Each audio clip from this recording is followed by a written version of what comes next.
ہمارے 100 اختلاف ہو سکتے ہیں اور ہیں، لیکن اختلافات کے باوجود ضابطے بنائے جاتے ہیں، جنگیں ہوتی ہیں، جنگوں میں بھی جب ایک دوسرے کے قیدی پکڑے جاتے ہیں ان کو کیسے رکھا جاتا ہے، ان کو کیسے ٹریٹ کرنا ہے، اس کی کنونشنز بنائی گئی ہیں، ان کے بھی نارمز ہوتے ہیں، ان کا بھی طریقہ کار ہوتا ہے. لیکن یہاں لگ رہا ہے کہ سب حدوں کو پھلانگنے کا فیصلہ کر لیا گیا ہے، صرف اس خوف سے کہ تحریک انصاف کہیں پھر غالب نہ آ جائے، اس خوف سے کہ عوام کی پذیرائی حاصل کرنے میں عمران خان کامیاب ہو گئے ہیں، ان کی مقبولیت کے خوف سے، تحریک انصاف کی مقبولیت کے خوف سے آپ پورے ملک کو داؤ پہ لگانا چاہتے ہیں. یہ کہاں کی دانست ہے، یہ کیسی سیاست ہے؟ اس لیے ضرورت اس امر کی ہے کہ سیاستدانوں کو، چاہے وہ کسی جماعت میں ہیں، انہیں سنجیدگی سے بیٹھ کر ریفلیکٹ کرنا ہوگا.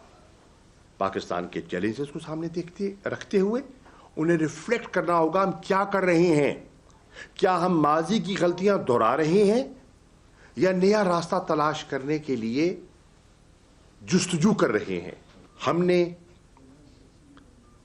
آئین اور قانون کے اندر رہتے ہوئے اپنی جدوجہد کو جاری رکھا ہے اور رکھیں گے. یقیناً پارٹی کے چیئرمین اس پر اپنی ہدایات جاری کریں گے اور پارٹی اس پر عمل کرے گی. میٹنگز ہوں گی، مشاورت کی جائے گی، کیونکہ ہم دیکھ رہے ہیں کہ اس حکومت کا الیکشن کرانے کا ارادہ ہمیں دکھائی نہیں دیتا. یہ کوئی نہ کوئی راستہ تلاش کریں گے.